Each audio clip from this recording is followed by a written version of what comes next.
Hello, everyone, and welcome into today's live broadcast, Tuesday, August 12th, 2025. If you're new here, my name is Tamie M Joyce. I'm an empowerment life and business coach for spiritual entrepreneurs. And my sincere apologies for keeping you waiting. I'm usually pretty good about being as close to the hour as possible. I certainly do my best. I went to hop on live and had no internet.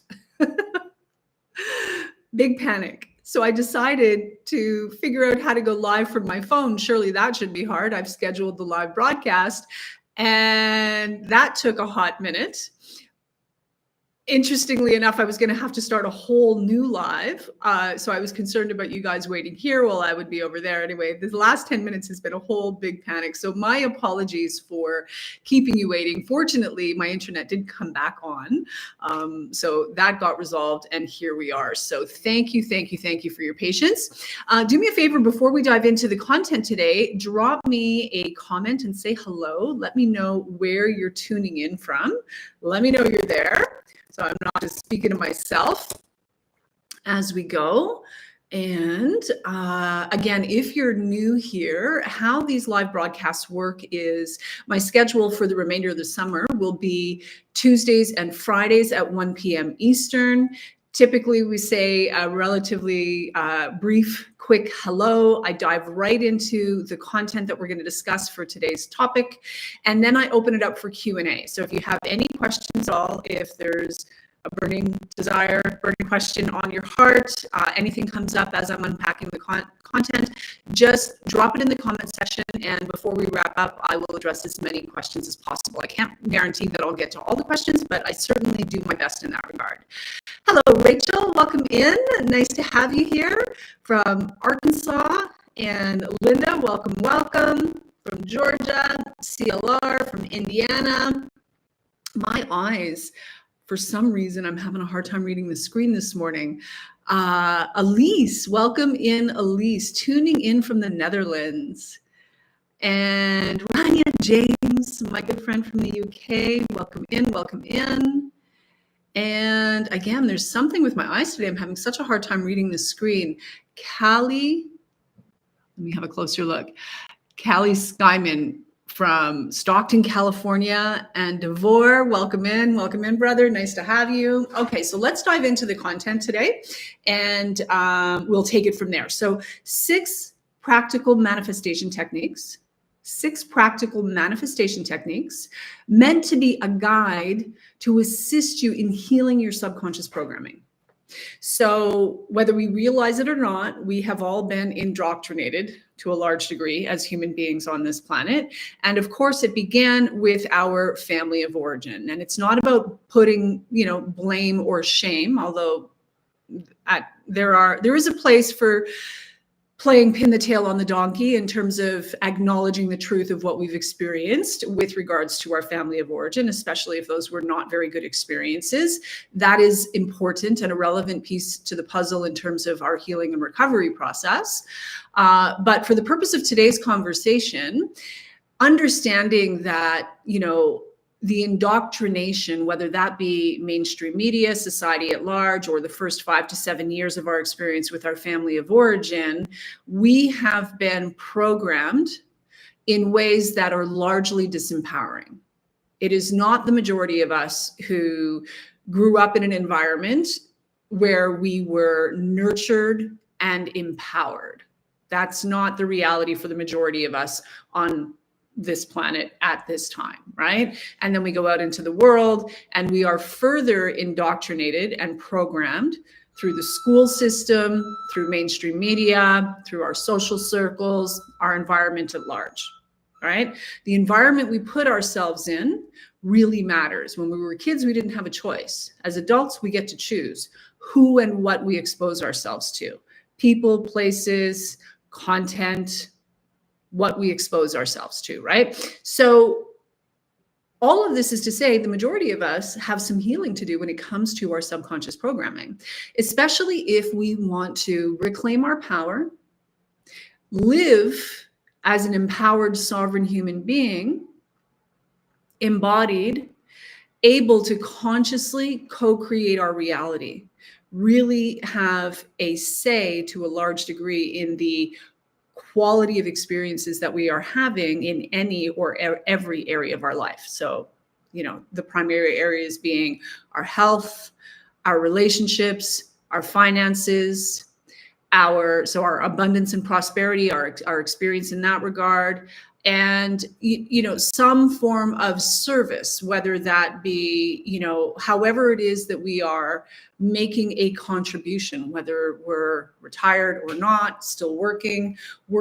in an environment that is soul destroying, is going to make it very, very difficult for us to be able to, obviously, naturally, to be thriving in life.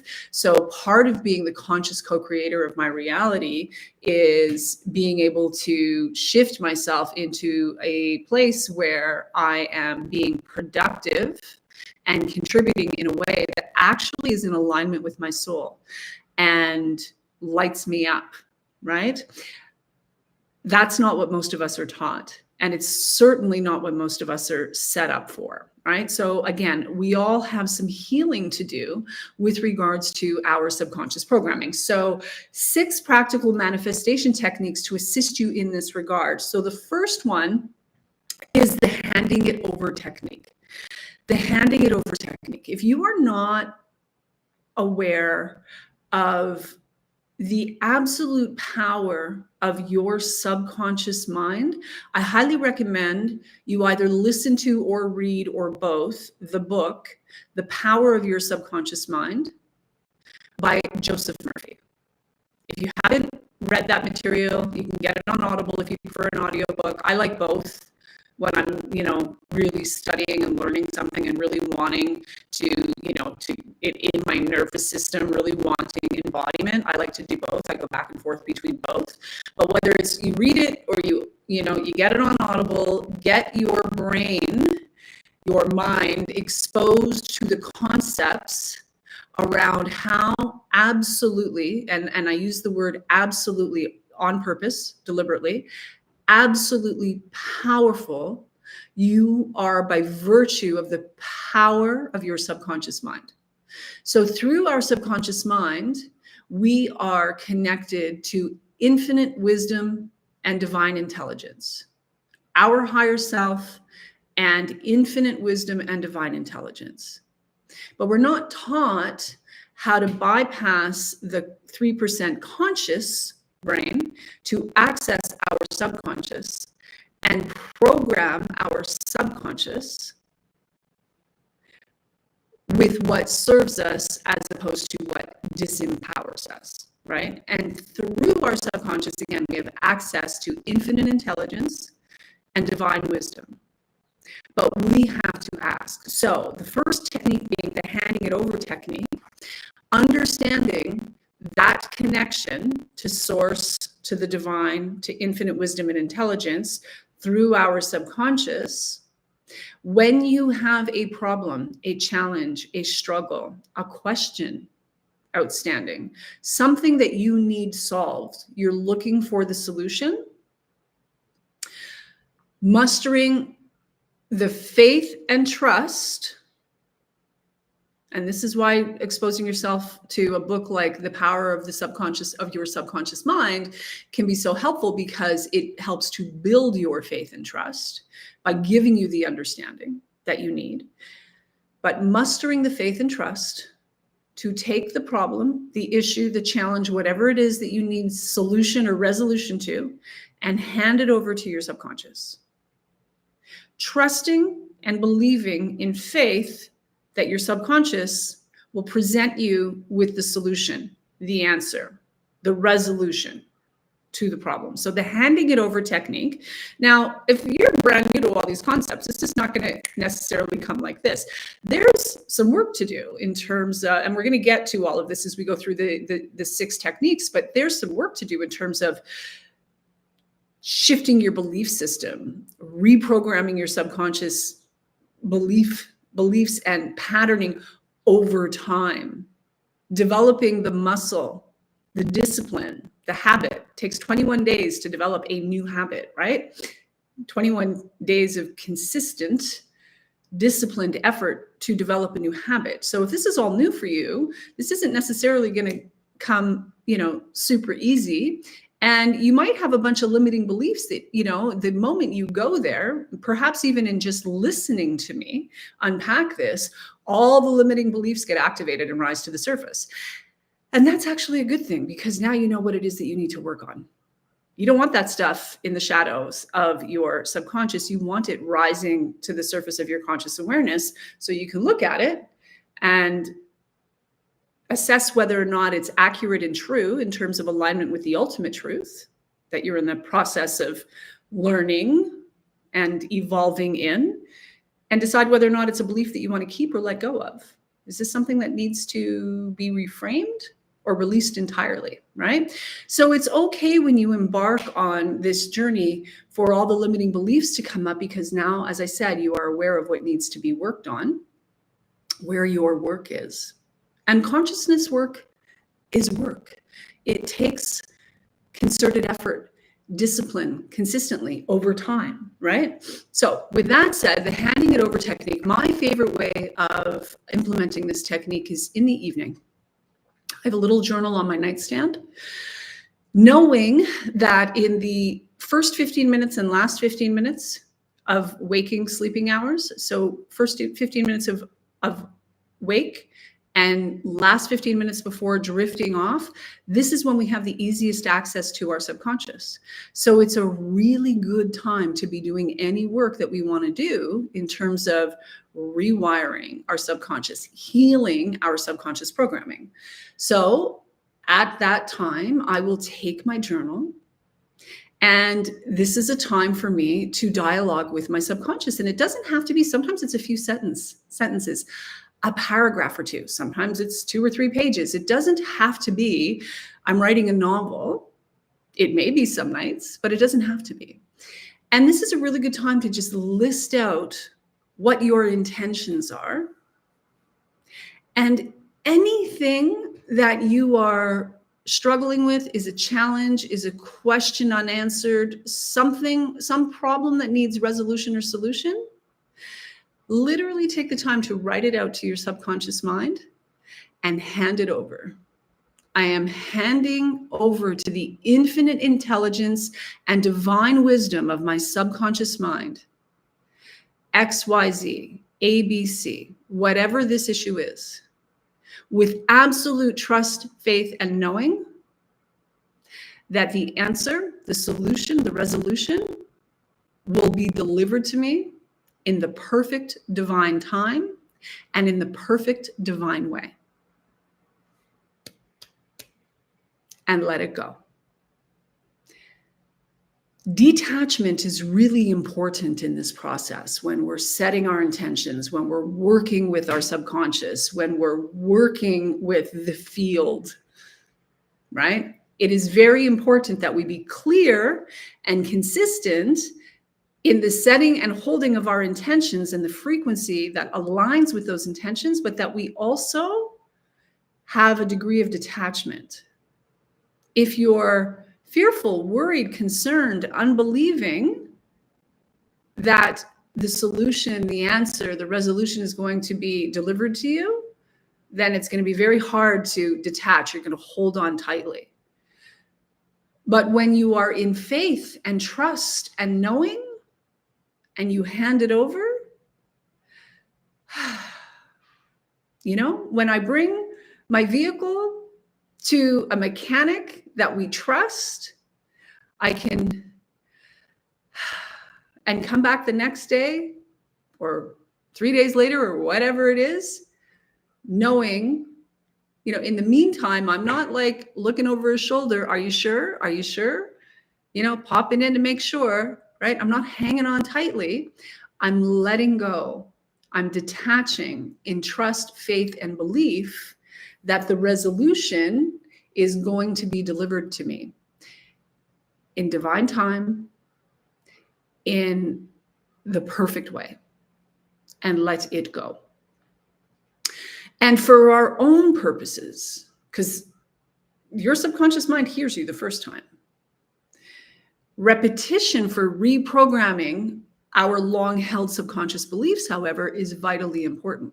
So for our own purposes, if we don't wake up with the answer or the solution presented to us, popping into our mind, whatever it is, the next morning, which, by the way, with some practice, will often be the case. I can't say always, but often it'll be the case. When I have an issue and I hand it over to my subconscious mind and I let it go in trust and faith, it typically does not take very long before, the solution that I would never have thought of rises to the surface or shows up out of the ether. So it can happen very quickly. But if it's taking longer in divine time and in the perfect way, it's perfectly okay to reiterate and to just keep handing it over and letting go. Every night, keep handing it over and letting go in trust and in faith. And maybe you're crystallizing the idea as you go.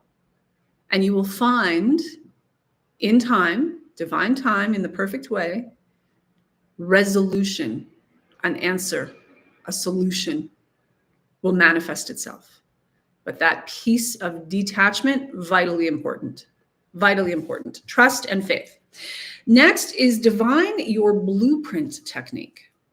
Divine your blueprint technique. So our subconscious mind operates like a heat-seeking missile, looking for whatever is an absolute match in terms of alignment with what it is that has been impressed upon our subconscious, what we carry in terms of our belief system.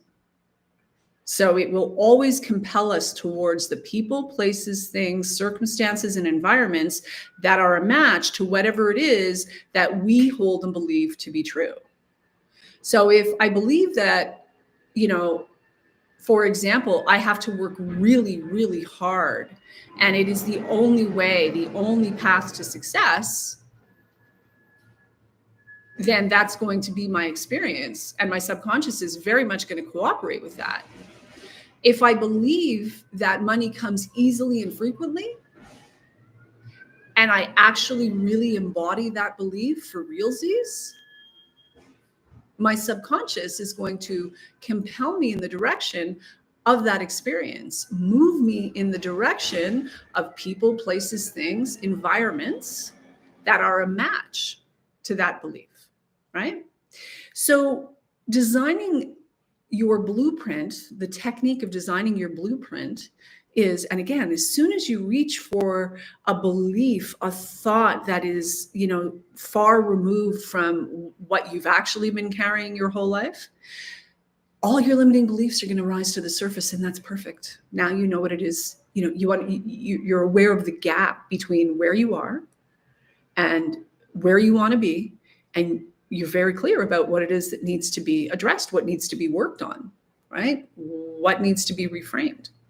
So we use the design your blueprint technique whenever we're doing anything like scripting, repeating affirmations or mantras, journaling, getting super clear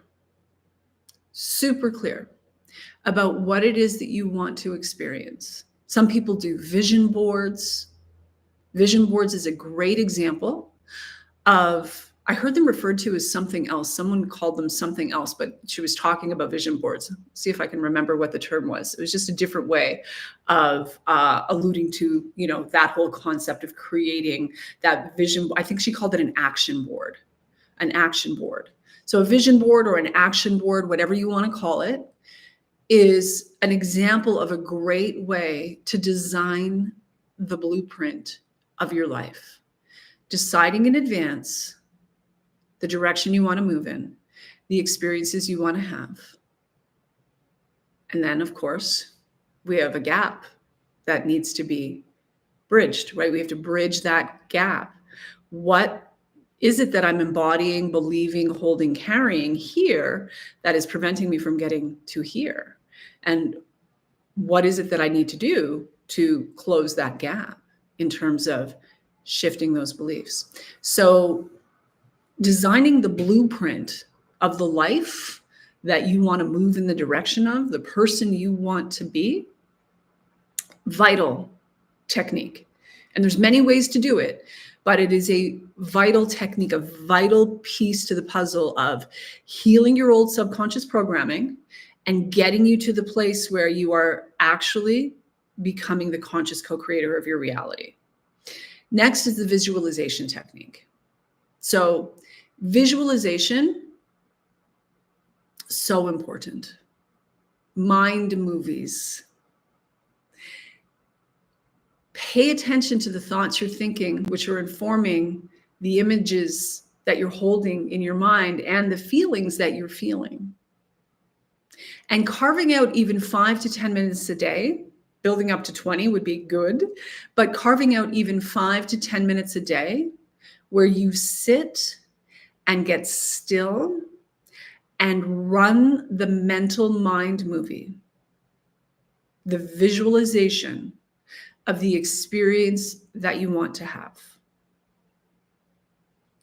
You are imprinting the field, quantum physics, imprinting the field using the observer technique, your consciousness observing.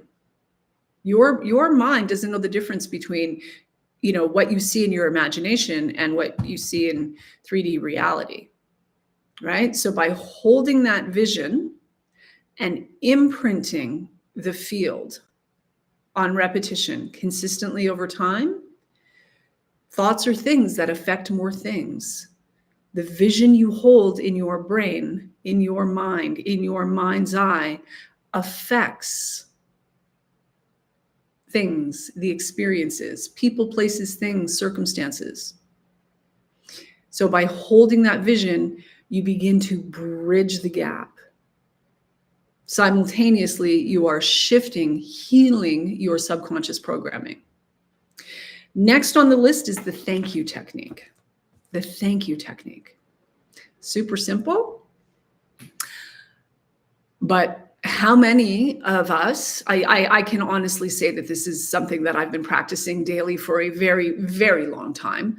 I'm not always perfect at it, of course, but it is a muscle I have developed, and I'm very grateful that I have given myself the gift of living from this place, because it changes the quality of your life like nothing else. So the thank you technique is fundamentally understanding that gratitude is a powerful manifesting force. Gratitude is a very powerful manifestation force. When we look at the scale of consciousness, the human experience, right, where our human experience calibrates on a frequency level, gratitude, love are up here, right under enlightenment, right? So up here at the very top, we have enlightenment, we have love, we have gratitude, right? We're talking about a very high frequency.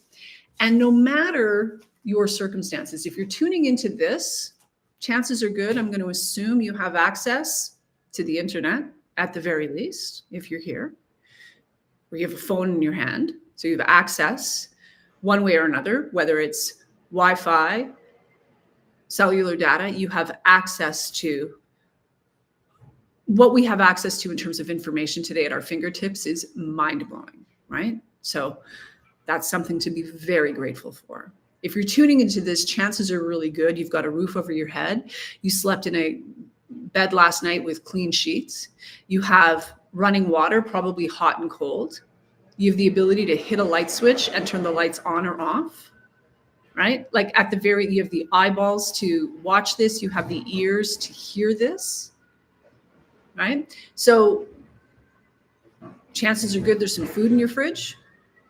You might even be blessed enough to be able to go down into the kitchen or over to the kitchen and have some options in terms of your favorite things to nourish yourself with, right? So many things that we take for granted because for many of us, and this is certainly not all of us on the planet, but for many of us, we've always had access to them.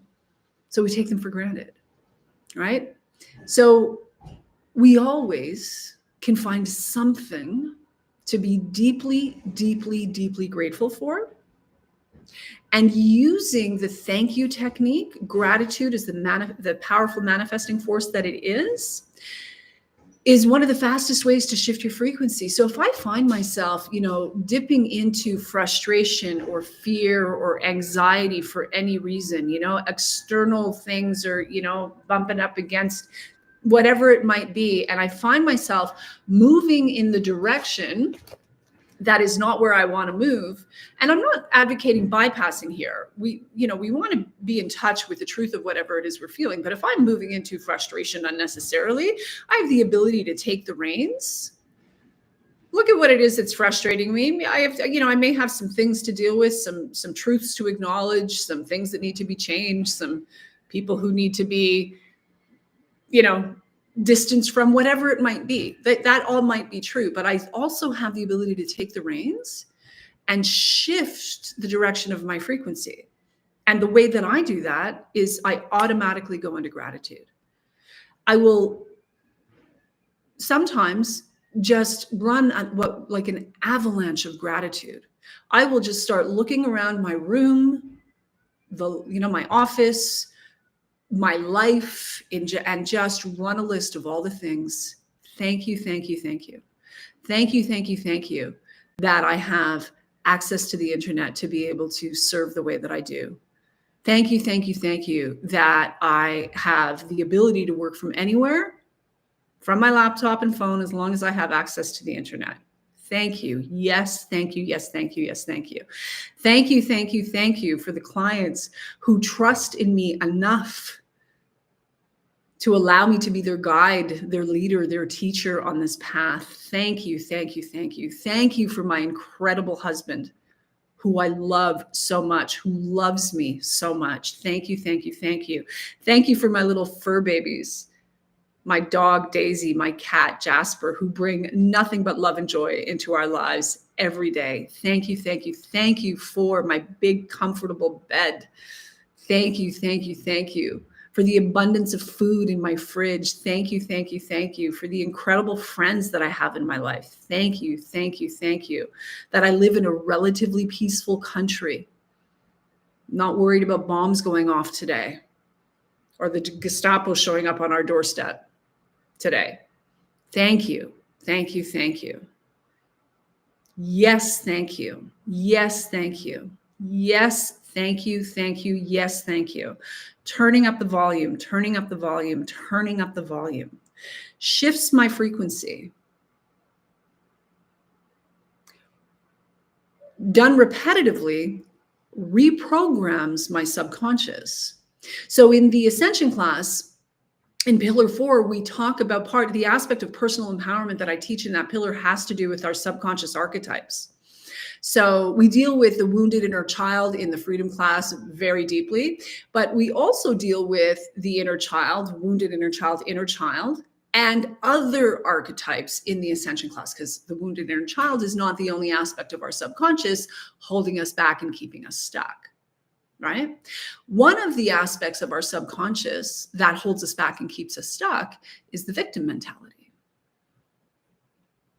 And we've all allowed ourselves to go there. And the reality is, quite legitimately so, for many of us, we have actually legitimately been victimized. But there's a big difference between acknowledging I've been victimized in whatever way that I have and doing the work that I need to heal and empowering myself to be free of all of that, whatever it takes, and living my life from a victim mentality, that subconscious shadow aspect of my personality that can so easily go to woe's me. Woe is me. Nothing ever works out for me.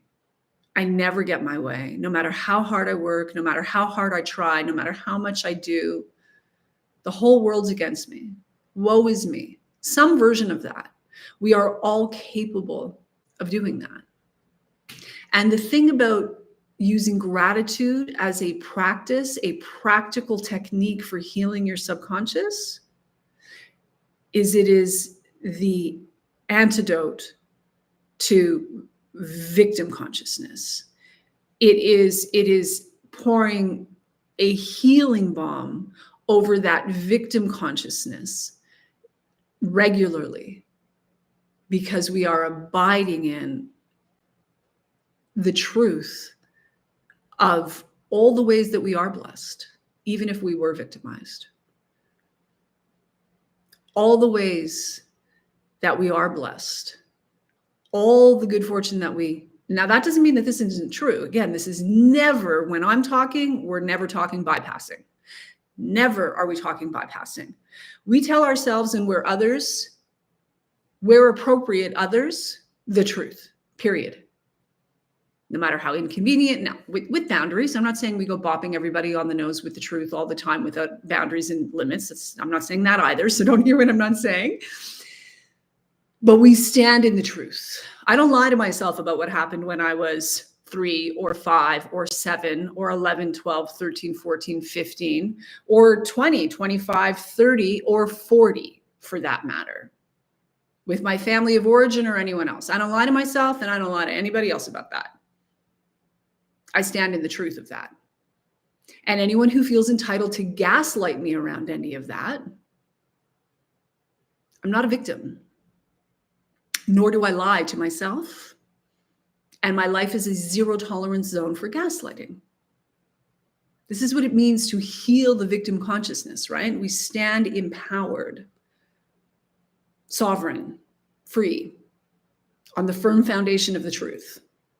So all of that can be true in terms of, yeah, we've lived some stuff and we don't need to deny that or pretend it didn't happen to keep others comfortable and keep our wounded inner child wounded. We don't have to do that. That doesn't work. That is not healthy. And that is not the solution, not in my view or experience for that matter. But what else can be true? All of that can be true. And what else can be true is, man, I've been blessed. Man, I have been protected. Man, I have been cared for in some really awesome ways, even in all the family dysfunction. At the very least, they kept me alive. Right? Even in the family dysfunction, we can find things to be grateful for. Typically, birthdays and Christmases were not missed by the majority, anyway, by some key people. Yes, that's another conversation. But, there was, even in the dysfunction, all of that can be true. And I can find things to be grateful for. At least where I'm concerned, there was a tremendous amount of love. A tremendous amount of love. I know who I am. I know how I love. I know I am a channel for love. I am really grateful to be that because I've seen what is not that. Been on the receiving end of what is not that. And man, it's got to suck to be that. Man, it's got to suck to be that. Right? So grateful, gratitude, the thank you technique to heal the victim consciousness, that aspect, that shadow aspect of our subconscious, hand in hand with our wounded inner child, keeping us stuck and safe in wrong town, right? Not where we want to be. So gratitude, a powerful, powerful, potent manifesting force and agent for healing your subconscious. Number 5, the affirmation technique. So you've heard me say this before, and I'll say it again on repeat because it is so important. Paying attention to our to our self-talk, how we talk to ourselves right here all day long. Pay attention. And when you say something that is not in alignment with the ultimate truth of who you are and who you are becoming and the direction you want to move in, you catch yourself and you reframe that immediately. And you use the power of affirmation on repeat to reprogram your subconscious mind. And this is never about just robotic repetition, just saying the words on repeat. That's like, you're bouncing off a brick wall. You're not going to penetrate the subconscious. The purpose of repeating affirmations and reprogramming your subconscious mind through repetition by repeating affirmations is to shift how you feel in the moment and your belief system over time. A belief is just a thought you have thought on repeat over time. That's all a belief is, whether it's true or not. It is a thought you have thought on repeat over time. And many of our beliefs do not serve us.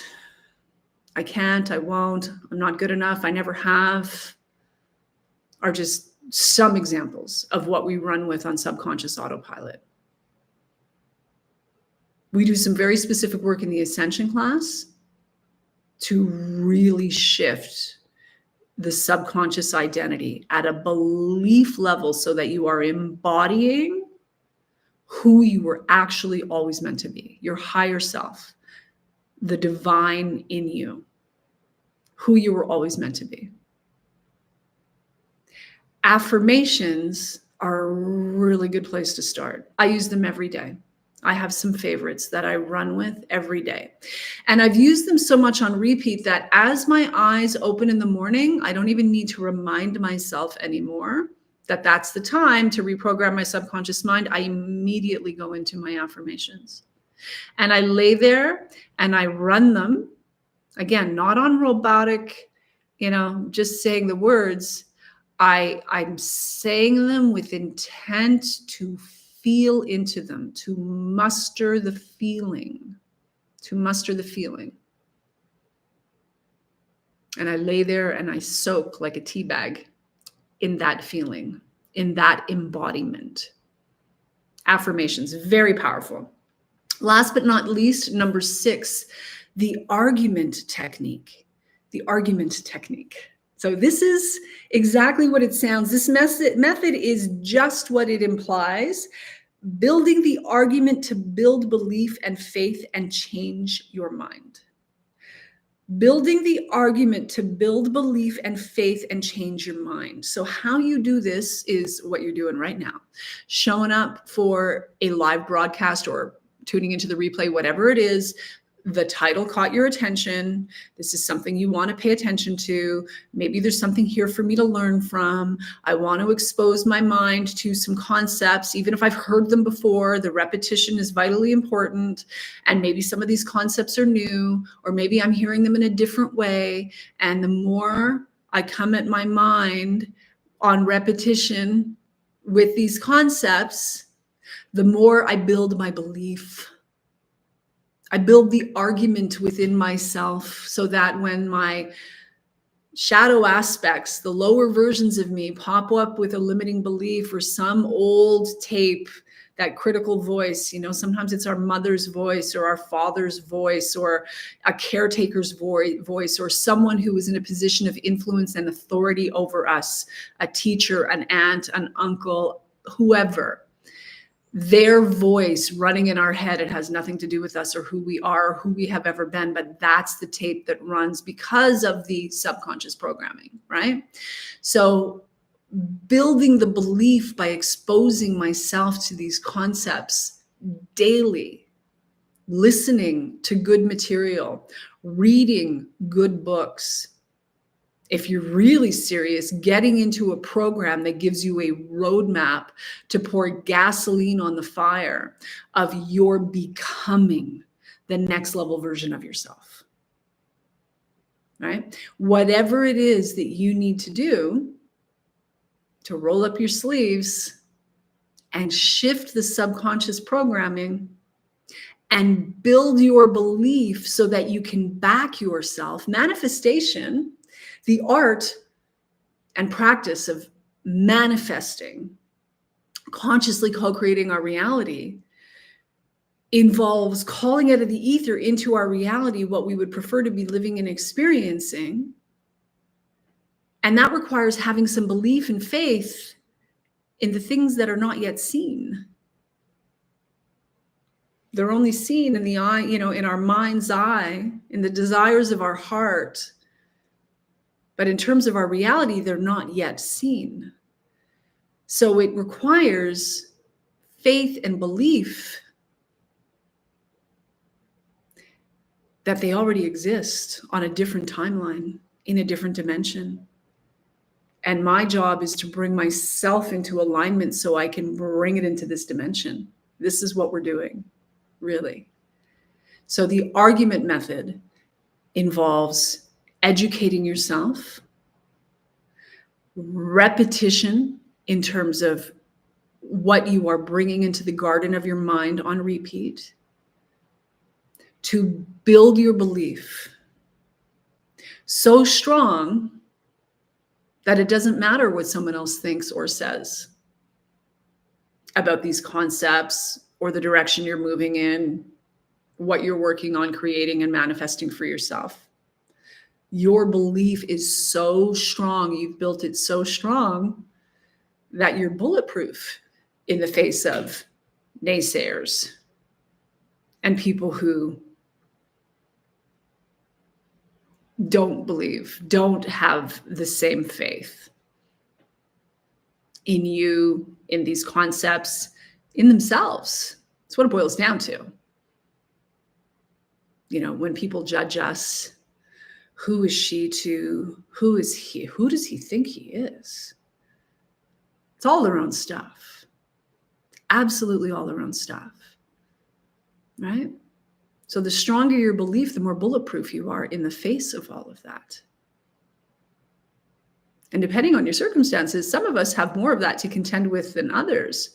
I've created a life where I don't really deal with a lot of that, other than, you know, the cyberbullying that if you dare put yourself out on the internet, there's a certain amount of that that's unavoidable. But I have a team that helps me navigate that, and, you know, not a big deal at a certain point, right?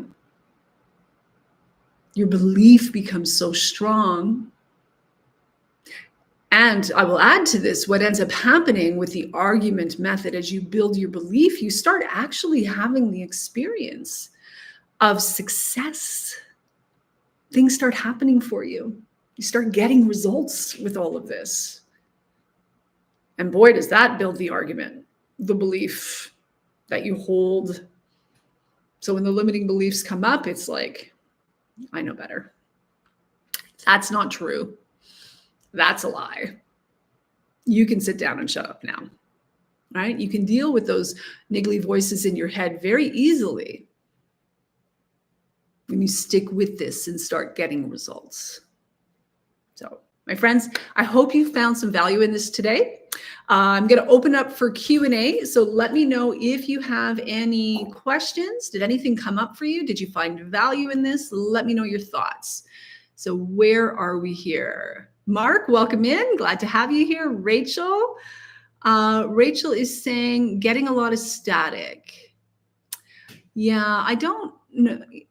I had trouble with the internet before starting, which is why we started late. So my apologies. I really do the best that I can to bring you the best possible quality. This is the challenge with live versus pre-recorded content. We have a whole lot more control over all the things, including audio quality. Live, I'm kind of at the mercy of what's going on with my, although I have what's supposed to be the best internet, there are times when it's not as cooperative as I would like. Darla is saying, I'm so grateful today. Yes, exactly. And Mark's coming in from Philadelphia. Pug Life in from Maine. Welcome, welcome. Thank you for your trust and support. Mickey's saying, thank you, Jesus Christ. And you heal conscious by subconscious.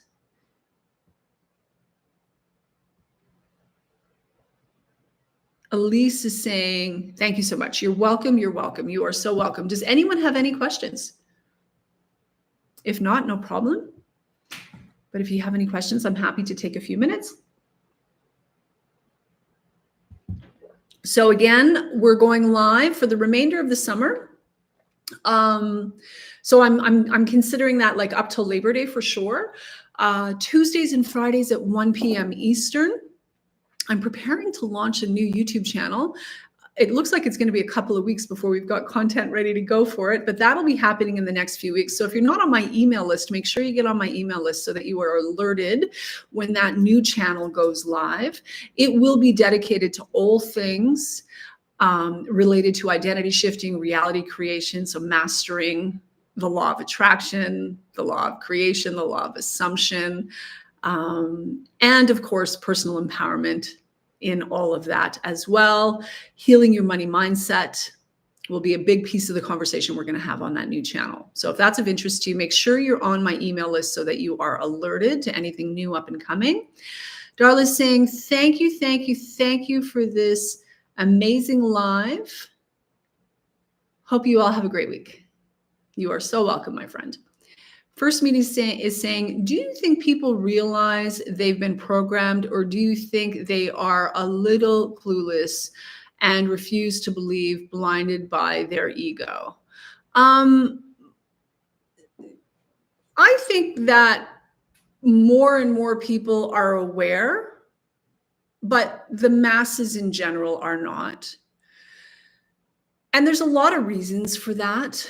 You know, it's the way we are, but also we come into a planet where there's a lot of indoctrination and programming. Listen, you know, not that long ago, they put a box in every home, and, you know, we don't call it TV programs for nothing. Like, think about it. When you sit on your couch, the hypnotic state that you are in while you are, you know, bombarded with all manner of messages, some more subliminal than others. That's true. That's a scientific, that's not a science, that's a fact. It's a scientific fact also, if we look in the science behind it in terms of how our brains are programmed in that fashion. But that's just a fact, right? So through mainstream media, through the school system, I'm in Canada. What's going on in our school system in terms of indoctrination here in this country? And it's not just Canada, but it's shocking what's happening in recent years, right? So indoctrination has been going on a long time, and it's become more intense. And that creates a barrier between people being able to, you know, wake up, right? That can make it more difficult for people to wake up. They're programmed to believe that the government has their best interest at heart and TV is harmless. And because a teacher at the front of the class said it, it absolutely must be true. And because the television said it, and the people, the talking heads on the news channel said it, and because a government official said it, it all must absolutely be true, right? So there's you know, programming from our original family of origin experiences, which inform, you know, how we see ourselves, how we feel about ourselves, and therefore the experiences we go out into the world and attract and create, until we, you know, start to do our own work. And then there's a lot of programming in society, in our culture, that, you know, is just the norm. It's what we've been exposed to our whole lives. So most people, most is a big word, because I feel like we are waking up faster than ever. But I observe, whether I am in Canada or Mexico, where we spend, you know, part of our time, right? There is, you know, the masses are not awake to the ways in which they have been programmed. That's not most people. So we are waking up faster than ever, but we still have a long way to go. And, you know, it's very easy when we get on this path to get on an ego trip of like superiority. You know, I'm awake, you're not. I know this, you don't, you know, and we want to be careful of that. That's our own ego, right? People wake up in their own divine time. And for some people, that might take 6 more lifetimes. When you consider some of the people that we've been exposed to, you know, people who are on the spectrum of having a destructive narcissist personality pattern. And there's lots of them out there that are going to Joe Dispenza events and Tony Robbins events, and they understand these concepts. I'd hardly call them awake when you consider the malevolent way they behave, the entitlement that they operate from. That's not consciousness, right? So we want to be careful about getting on our own ego trip when we get on this path. It's never about superiority, right? We all have value. We all have value. Some of us are waking up faster than others. Some of us have, I'm just going to say it without a filter, some of us have a different frequency, a different level of consciousness. We are embodied. We are embodying a different level of consciousness than others. If you are predominantly in love, well-intended, highly empathic, now you're having a human experience, you're going to shift on this scale. But if this is your predominant residence, you're well-intended. You're not out there hurting people, feeling entitled to do so and then blaming them, right? You're having a different quality of experience, painful as it might be sometimes, being an empath on this planet. Deeply unconscious people are abiding down here predominantly, whether they realize it or not. And this is not a value scale. I'd way prefer, this is my choice, to abide up here. I don't want to be abiding down here in agony, right? But it's not a value issue. The scale of consciousness is the scale of consciousness. A lot of it has to do with choice and free will, and then there's soul contracts and karmic debt and all kinds of other things that come into it, right? So big conversations. All right, looks like we have some questions that have come in.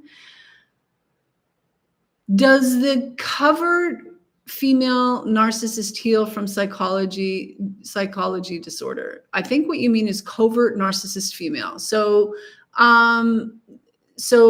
their psychological disorder is, and I'm not a doctor of psychiatry, I'm just speaking from decades of research and personal and professional experience. Their psychological disorder that you're referring to is a destructive narcissist personality pattern. And the answer to your question is, when someone lands on the spectrum of having, it's a spectrum, so it's not black or white, right? It's not like being pregnant, yes or no. It's a spectrum, a continuum. So when someone lands on the spectrum of having even a covert personality pattern, covert narcissist personality pattern, the higher they are on that spectrum, the less likely it is that they will ever change. In fact, what's going on with them will get worse, not better, over time. So the short answer to your question is no. If you're dealing with someone based on your personal experience and the information that you've gathered, you suspect lands on the spectrum of destructive narcissism, whether that be covert, overt, whatever it is, the higher they are on the spectrum of the destructive narcissist personality pattern, the less likely there is ever going to be any change. So again, the short answer to your question is no. Darla is saying, can't wait for the new channel. Me too. Me too. I'm in the midst of creating a new program, Rise, the Aligned Business Incubator, while also trying to get it all together for a new channel. So everything, of course, we always underestimate how much work goes into everything.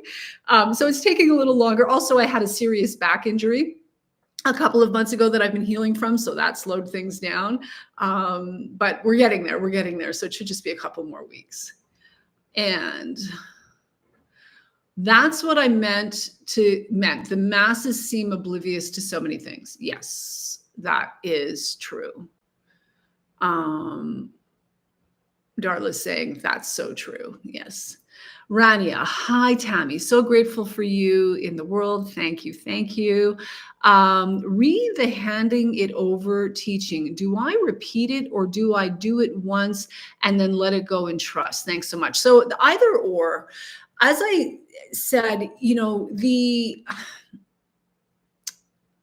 when you give something, especially backed by faith and trust, over to your subconscious, the infinite intelligence and divine wisdom that you are tethered to, that is you, hears you.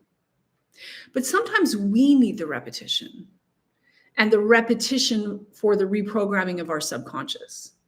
So I have done both, and I think it depends on the circumstances and how much faith you have. So if you're handing it over and you feel you're faithful and then you're wobbly in your faith, it's fine to do it again. That repetition is helpful.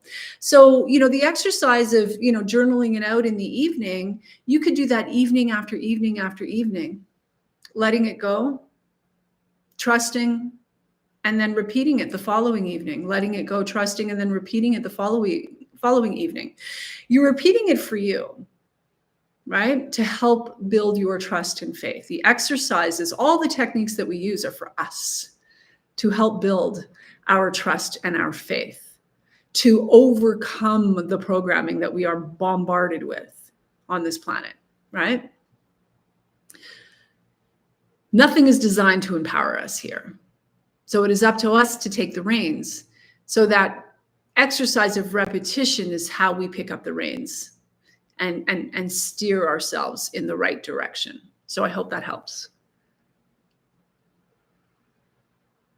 All great answers. Humility is really important to me. Yes. Humility grounded in self-worth, self-esteem, and self-love, right?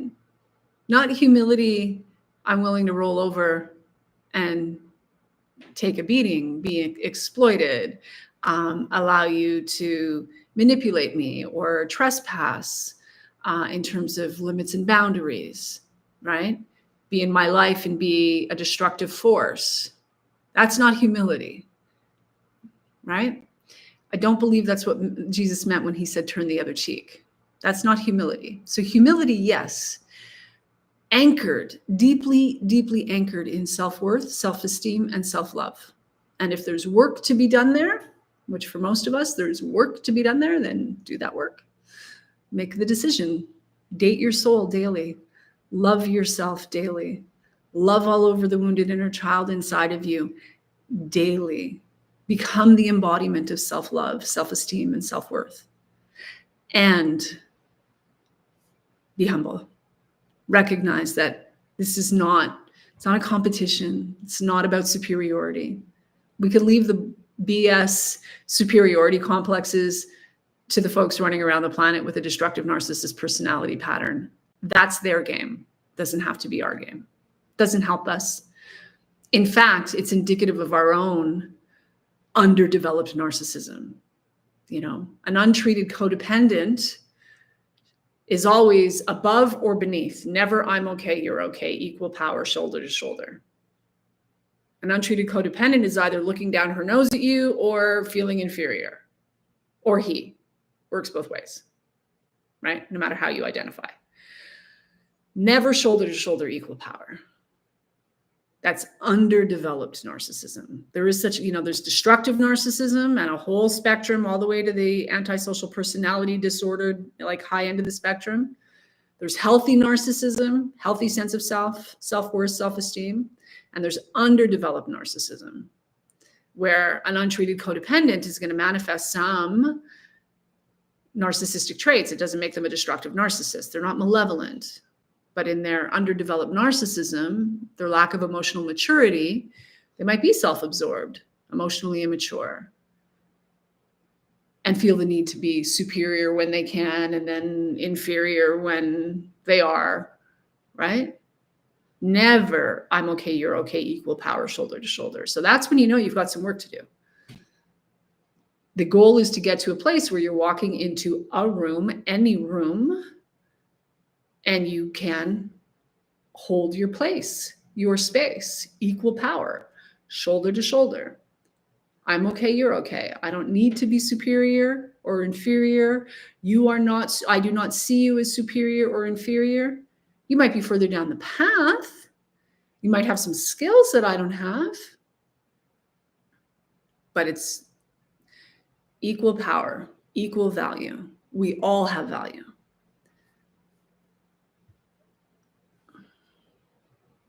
What else do we have here? Hello from Tennessee. I agree. I woke up about 5 years ago and trying to walk my family through it as they are ready to receive. Yeah, I have found the best way to do that is just to mind my own business and be the shining example. And they'll either want what you have or not. That has been, that I think is, especially where family is concerned, usually the best way to go.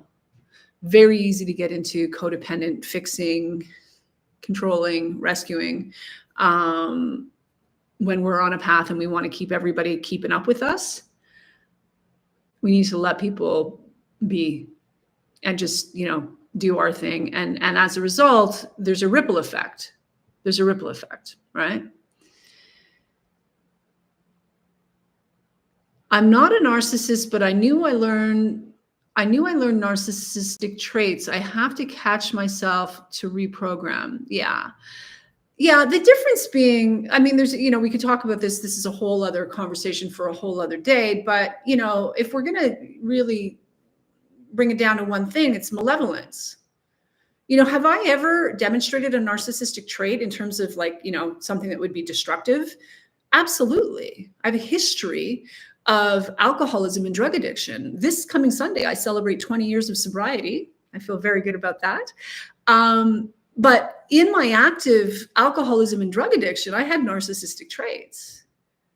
Self-absorbed, completely, nose embedded in navel, hanging on to toesies, right? Entitled in some ways, very emotionally immature, wounded as all get out, right? So, we can all have some narcissistic traits, underdeveloped narcissism, absolute runaway low self-esteem, underdeveloped narcissism. That doesn't make us a narcissist. The difference being, even in my active addiction, I was never malevolent. I was not a malevolent person. I've always had empathy and a conscience, right? So whether it's, active alcoholism and addiction, codependency, whatever our issue, and these labels are just helpful for us to make sense of the insanity and nonsense that is the human experience here on the planet, by the way, right? Some people don't like labels. Well, they can be helpful in terms of sorting out the crazy that we've lived, and making sense of it, putting words to experiences, language to experiences. But, it's the malevolent piece, the absolute, lack of empathy, the entitlement to manipulate and lie and deceive and hurt with no remorse. That is what makes a destructive narcissist. And sometimes they have all kinds of empathy over here in this corner and none for you. That capacity for selective empathy with their own kids, but none for you, as an example, or some empathy, whatever it might be. Selective empathy is indicative of a destructive narcissist personality pattern. My empathy was never selective, right? It's not selective, right? And this is a whole other big conversation. It's not because we're empathetic that we are a full-blown empath, that means, we're not empathetic when we set a limit or boundary. I've often been called the narcissist by people who couldn't get their way with me, were mad because, I set a limit or boundary. There was a limit to the nonsense I was willing to put up with them. Wow, I must be a narcissist, right? Having empathy and having limits and boundaries is a very healthy thing. It's a big problem when you're an empath and you have no limits and boundaries. And that makes you a narcissist lunch, as many of us here know, right? So what else do we have here? How are narcs able to be so subtle with their behavior and other people around them not even see what they're doing? They're manipulators. It's manipulation. They feel entitled to deceive, to manipulate. It's their MO. It's how they operate. Yeah. There's a good book, A Wolf in Sheep's Clothing. I can't think of the author's name right now, but that'll help you understand. That'll help you understand. Thank you. I bought this in Mexico. It's one of my favorite little dresses. It's really comfortable. Thank you. Thank you. Rani is saying that makes a lot of sense. Good, good, good. You're welcome. Praise Jesus for being set free. Congratulations. Thank you. Thank you. Yes. But for the grace of God. Absolutely. All right, friends, that looks like that's it for questions, and we're over the hour mark, even though I started late. We've still gone over the hour.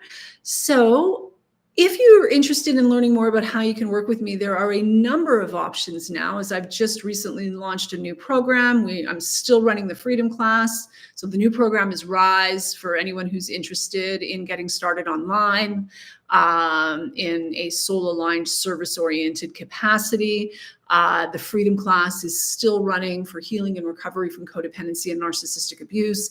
The Ascension class is my personal growth and development program where we focus on identity shifting, reality creation, wealth consciousness expansion, healing your money mindset, and personal empowerment 2.0. I have self-study versions of my programs, group coaching versions of my programs, and there's also the option to work with me privately if you qualify. So that's an option as well. And I do currently have room in my calendar for a couple more private clients. So if that's of interest, you can either email support@tamiemcoaching.com or click on the link below this video to apply for a free one-on-one consultation call. Know in advance that we don't get on the phone with everybody. You actually have to qualify. So it's not an invitation for free coaching, but if you're genuinely interested in working with me in one of my programs, but you want to have a conversation around what the offerings are and figure out what would be a best fit for you, then you're welcome to apply for a consultation call. And again, the link for that one-on-one consultation call is, you can access that below the video, as well as the link to my website where you can just click on programs and reviews for all the details. So with that, I'm sending you all the love. Thank you so much for showing up. I look forward to speaking with you again very soon. Assuming all goes well, I will be live. If we don't have internet connections, I will be live again on Friday at 1 p.m. Eastern. Mwah. Much love. Bye for now.